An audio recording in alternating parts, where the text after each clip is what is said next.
Each year, from September 15 to October 15, National Hispanic Heritage Month puts the spotlight on U.S. citizens of Hispanic and Latino origin.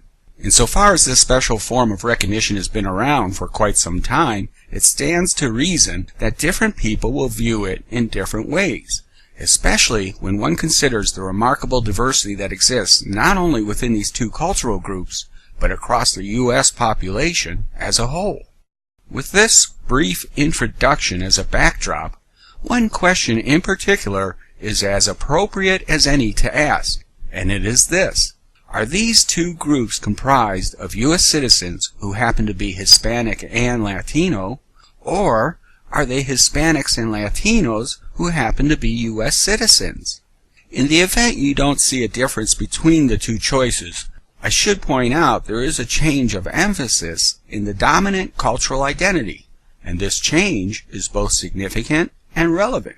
In fact, it's what makes the question interesting, because it derives from the social lens or perspective through which you view the question. As a result, your answer will probably depend more on your social perspective than it will on your heritage, regardless of whether you're Hispanic, Latino, or something else.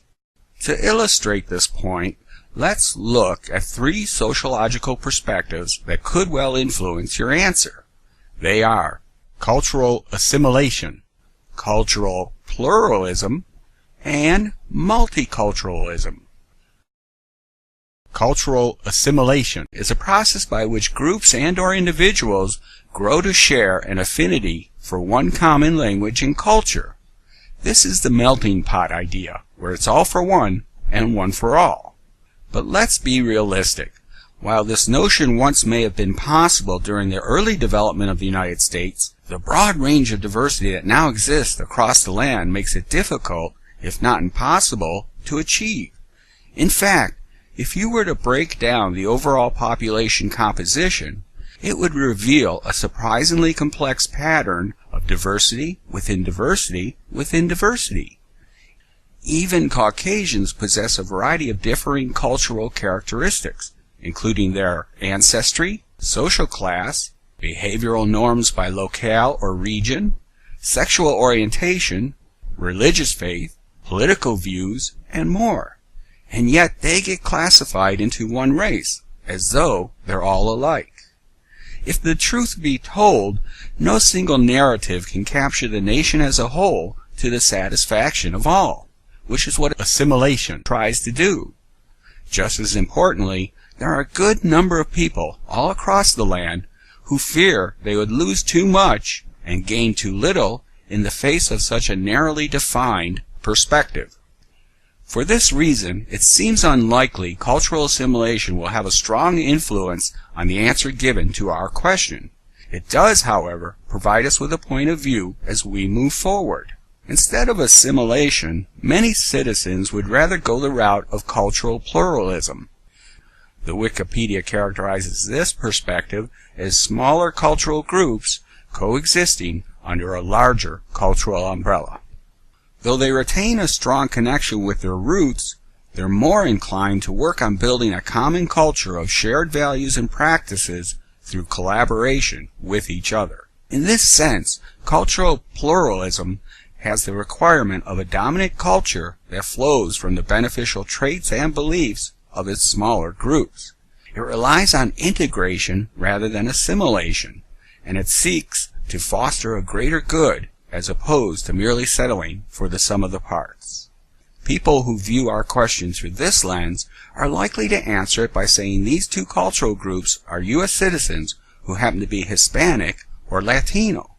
Possible examples include astronaut Ellen Ochoa, U.S. Senator Ted Cruz, U.S. Navy Admiral David Farragut, and Supreme Court Justice Sonia Sotomayor, to name a few. But lest we forget, others can be found among the people we know and meet in everyday life. Finally, with social and cultural dynamics being what they are, there is, none too surprisingly, a third perspective to consider. It's called multiculturalism. The Wikipedia says this relates to communities containing multiple cultures. There's no expectation for integration or assimilation. It's a I can only do me approach, where people desire to express their own cultural identity in the manner they see fit. This perspective also has been referred to as a salad bowl or cultural mosaic. Marketers have begun to pay particular attention to this perspective as it pertains to millennial age Hispanics and Latinos, also known as Generation Y. They were born between the early 1980s and the early 2000s. The president and chief creative officer of Alma DDB, which is McDonald's U.S. Hispanic ad agency, refers to them as fusionistas because they see themselves as 100% Hispanic or Latino and 100% American. He adds that they're perfectly comfortable navigating both worlds and that they have a sense of pride from back home even if they're born in the U.S. He uses this as a preface for explaining why the same commercial or advertisement should be done in both Spanish and English. From a marketing standpoint, it has to do with maintaining the continuity and consistency of the message given to them, and it also demonstrates a sensitivity to their cultural perspective. The Senior Vice President of Brand Solutions at Univision Communications calls this approach a la carte acculturation, because they pick and choose which part of Latino culture they get to keep. She also notes that because of technology, the prevalence of Spanish language media, frequent travel back and forth to their home countries, and sheer critical mass, the linear journey to full assimilation is no longer taking place.